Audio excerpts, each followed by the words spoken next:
Hello दोस्तों, जय हिंद सभी को। कैसे हैं आप लोग।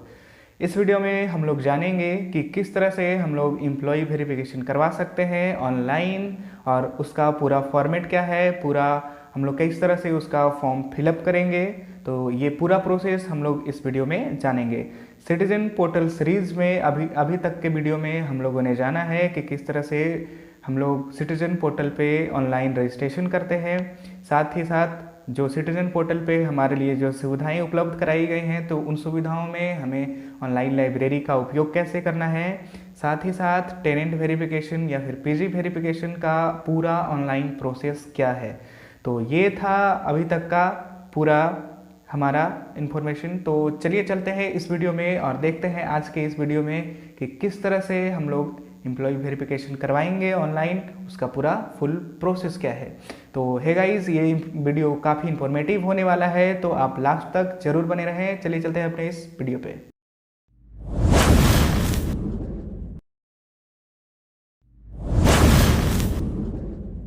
हमारा होम पेज, और सबसे पहले हम लोग इस सिटीजन पोर्टल में लॉगिन कर लेते हैं। लॉगिन करने के लिए हमारा लॉगिन आईडी और पासवर्ड हमारा डाला हुआ है, तो हम कैप्चा इंटर कर लेते हैं।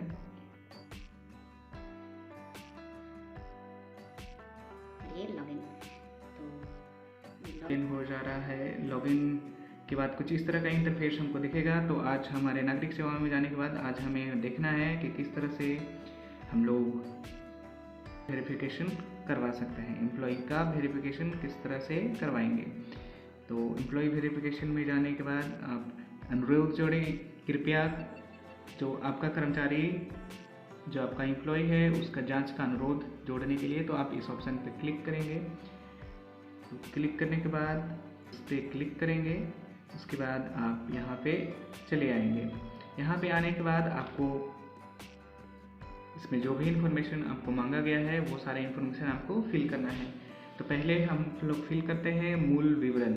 मूल विवरण में आप जैसे जिस भी ऑर्गेनाइजेशन से हैं, आपकी कंपनी का जो भी नाम है, जैसे एमआरएफ है, बिरला है, टाटा है, जो भी आपका नाम है, आप उसको यहाँ पे फिल करेंगे।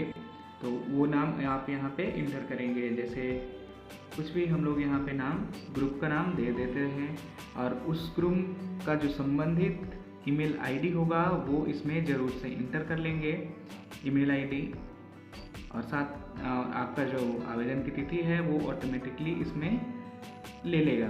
तो ये हमारा डिटेल, जो हमारा मूल डिटेल्स था, जो मूल विवरणी है, वो हमने फिल कर दिया है, भर दिया है। उसके बाद हम लोग कर्मचारी के विवरण पे चलेंगे। तो कर्मचारी के विवरण पे हम लोग को 3 जानकारी उसमें डालना है। तो उसकी व्यक्तिगत जानकारी, उसका जो पता क्या है और रिश्तेदारों का पता। तो सबसे पहले हम लोग जो कर्मचारी है उसका यूआईडी नंबर यहाँ पे डालेंगे, यूआईडी।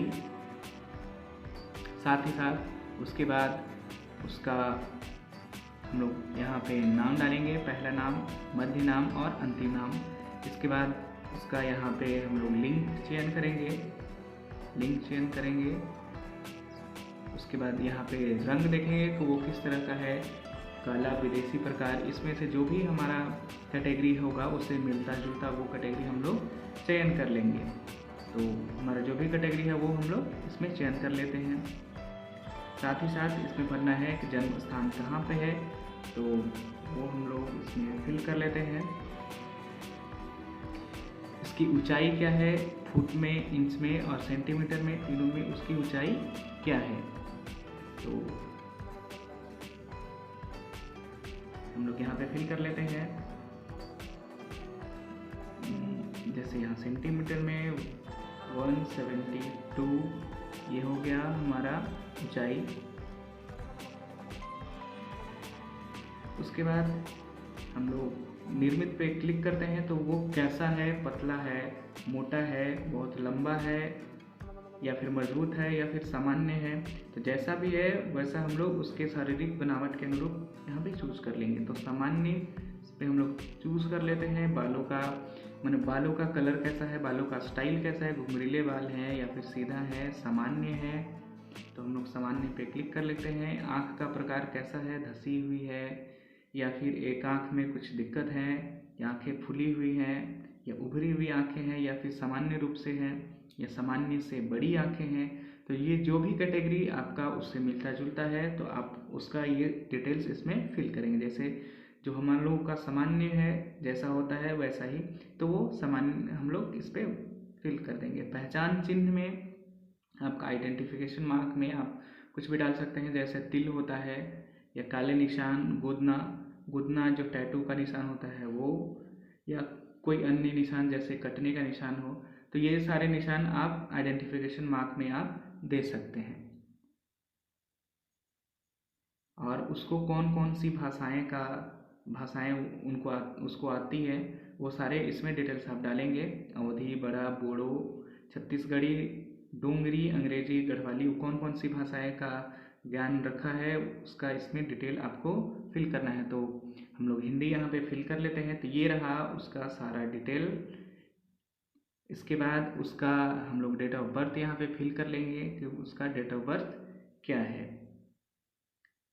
तो मान लीजिए इसका डेट ऑफ बर्थ ये है, ये हम लोगों ने फिल कर लिया। इसके बाद नेक्स्ट आता है उसका पता। तो पता पे क्लिक करेंगे तो उसका हम लोग फिल करना है। इसमें भी आपको 3 पता फिल करना है। स्थायी पता, पिछला पता माने पिछले बार वो कहाँ काम किया है, और वर्तमान पता मतलब इस समय वो कहाँ पे काम कर रहा है। तो अस्थायी पता आप यहाँ पे फिल कर लेंगे, जैसे मकान संख्या, गली का नाम, बस्ती मोहल्ला, ग्राम, शहर या फिर नगर जो भी है आप उसका नाम, जो स्टार मार्क है उसको जरूर से फिल करना है। बाकी आपका ऑप्शनल है, आप छोड़ भी सकते हैं, मगर जो स्टार मार्क का कॉलम है आपको उसको ज़रूर से फिल करना है। इसके बाद आपको अपना राज्य चूज कर लेना है, जनपद चूज कर लेना है कि आप कहाँ के हैं, जो भी है आपका वो आप चूज कर लेंगे। आपका कौन सा पुलिस स्टेशन के अंतर्गत आप आते हैं वो भी चुन लेंगे।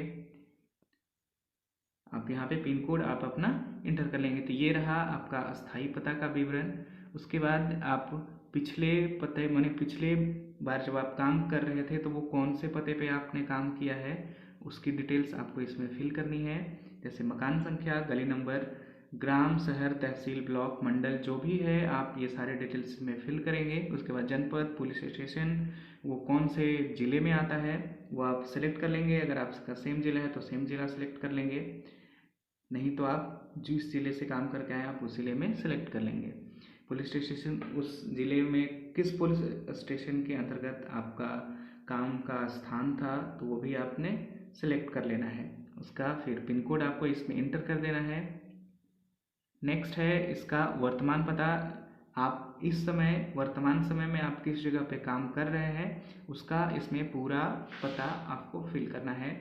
आप मकान संख्या, कॉलोनी, ग्राम आपका कौन सा है, तहसील, ब्लॉक, मंडल आपका कौन सा है, आपका कौन से ज़िला में आते हैं, अब उस ज़िले के अंतर आप कौन से पुलिस स्टेशन में आते हैं, आपका उसका एरिया का पिन कोड क्या है, आपको इसमें सारे डिटेल्स फिल करने हैं। ये सारे डिटेल्स फिल करने के बाद आपका आता है रिश्तेदारों का पता।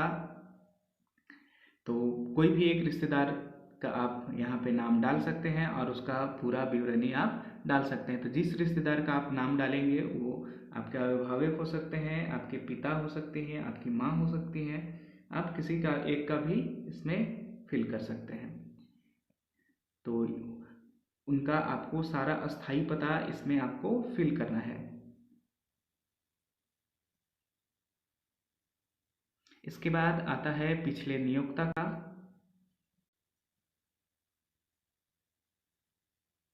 इसके बाद आता है पिछले नियोक्ता का विवरण। आपने पिछले बार जब हाँ काम किया था उसका पूरा विवरण क्या है, यानी पिछले बार आपका जो मालिक था उसका नाम क्या है वो आप यहाँ पे फिल करेंगे। उनका मोबाइल नंबर क्या है वो भी फिल करेंगे यहाँ पे, और कब से कब तक यानी किस समय आपने वहाँ पे ज्वाइन किया था और किस तिथि तक आपने वहाँ पे काम किया है, ये सारा डिटेल्स इसमें आप फिल करेंगे। और आपकी वहाँ पे भूमिका क्या थी, आप वहाँ पे मैनेजर थे या फिर कोई और काम करते थे, आप रसोइये थे, आप जो भी आपकी वहाँ पे भूमिका थी वो आप भूमिका इस कॉलम में फिल करेंगे। उसके बाद आपको नियोक्ता का पता देना है कि यानी आपके जो पिछले मालिक थे उनका पूरा पता आपको फिल करना है इसमें। उनकी मकान संख्या, गली नंबर, ग्राम, शहर जो भी है डिटेल्स आपको इसमें फिल करने हैं। वो कहाँ के रहने वाले थे, कौन से जिले के थे, कौन से पुलिस स्टेशन के अंतर्गत आते हैं, उनका पिन कोड क्या था, तो ये सारी चीज़ आपको इसमें फिल करने हैं। और इस समय नियोक्ता का वर्तमान पता, आपका जो इस समय का जो मालिक हैं, जो आपके अभी आप जिस कंपनी में काम कर रहे हैं या फिर जिस जगह भी आप काम कर रहे हैं, तो आपके जो मालिक हैं उनका नाम क्या है, ये आपका अनिवार्य रूप से डालना है। स्टार मार्क कॉलम है तो ये यहाँ अनिवार्य रूप से आप इसको फिल करेंगे। अपने मालिक का यहाँ पे मोबाइल नंबर आप फिल करेंगे। उसके बाद आप अभी आप जिसमें काम कर रहे हैं उसमें आपकी भूमिका क्या है, आप मैनेजर के पद पे हैं, आप सफाई कर्मी के पद पे हैं, आपकी भूमिका उसमें क्या है, तो आप उसका यहाँ पे डिटेल्स आप देंगे। उसके बाद लैंडलाइन नंबर है तो आप फिल कर देंगे। उसके बाद आपका जो मालिक हैं अभी वर्तमान वाले, उनका आपको पूरा पता इसमें फिल करना है। उनका शहर कौन सा है, जिला कौन सा है, पुलिस स्टेशन के अंतर्गत आते हैं, किस पुलिस स्टेशन के अंतर्गत आते हैं, उनका पिन कोड क्या है, ये सारे डिटेल्स आप इसमें फिल करेंगे। इसके बाद आता है लास्ट का अन्य विवरण।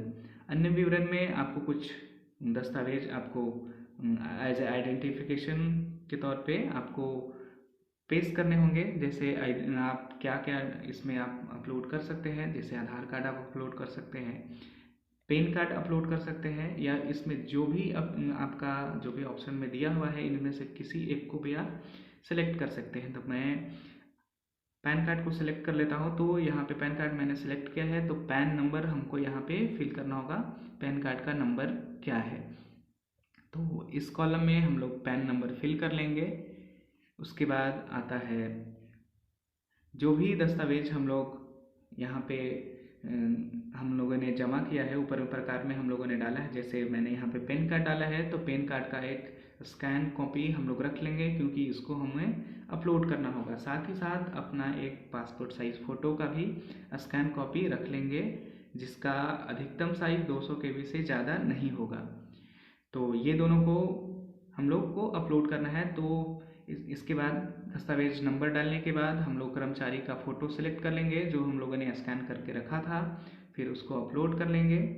नेक्स्ट है फिर उस दस्तावेज़ का, जिस दस्तावेज़ का हम लोगों ने ऊपर जिक्र किया है, तो उस दस्तावेज़ को सिलेक्ट कर लेना है और फिर से यहाँ पे अपलोड कर देना है। अब नेक्स्ट आपको करना है कि आप किस पुलिस स्टेशन के अंतर्गत अभी जहाँ पे आप काम कर रहे हैं, आप कौन से पुलिस स्टेशन के अंतर्गत आते हैं, तो उसका नाम यहाँ पे चयन करना है। तो उसका नाम आप यहाँ पे चयन कर लेंगे। साथ ही साथ आपको एक शपथ पत्र भी भरना होता है कि आपके द्वारा जो भी जानकारी दी गई है वो सही है और सटीक है। इसके बाद शपथ पत्र में आपके द्वारा पूछा जाता है कि किसी देश के किसी भी भाग में आपके खिलाफ या आपके परिवार के खिलाफ कोई आपराधिक कार्रवाई तो नहीं है। अगर है तो हाँ पे क्लिक करेंगे, नहीं है तो नहीं पे क्लिक करेंगे। अगर आप हाँ पे क्लिक करते हैं तो आपको 500 वर्ड सीमा के अंतर्गत आपको इसमें विवरणी भी देनी होगी। इसके बाद आपको ऊपर दी गई सभी जानकारियाँ सही हैं तो यहाँ पे टिक कर देंगे। यानी आपने जो भी इसमें जानकारी फिल किया है वो आपके जानकारी में सही है, आप ये मानते हैं। इसके बाद आप सहेजे पे क्लिक करेंगे और भेजे पे क्लिक कर देंगे तो आपका ये फॉर्म सबमिट हो जाएगा। इसके बाद आप इसको आप लोग देख भी सकते हैं कि हमारा कहाँ पे ये कहाँ तक पहुँचा है। इससे पहले मान लीजिए आपने किसी भी कोई भी इंफॉर्मेशन में आपको लगता है कि हमें सुधार करने की ज़रूरत है तो आप कर्मचारी सत्यापन अनुरोध का संशोधन पे क्लिक कर सकते हैं और यहाँ पे आप फिर से जो आप जानकारी बदलना चाहें वो बदल सकते हैं। तो आपने जो आईडी यहाँ पे डाला था, जो भी आईडी, जैसे हम लोगों ने वहाँ पैन कार्ड चुना था तो पैन कार्ड यहाँ पे चूज़ कर लेंगे और आईडी संख्या जो भी हम लोगों ने फिल किया था वो यहाँ पे फिल कर लेंगे और संशोधित पे क्लिक कर देंगे।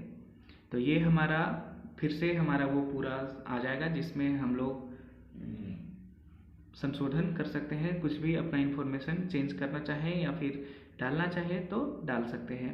इसके बाद एक आपको अस्थायी रिक्वेस्ट नंबर मिलता है, आप उससे भी इसमें संशोधन कर सकते हैं। आपने जो एप्लीकेशन दिया है उसमें संशोधन कर सकते हैं।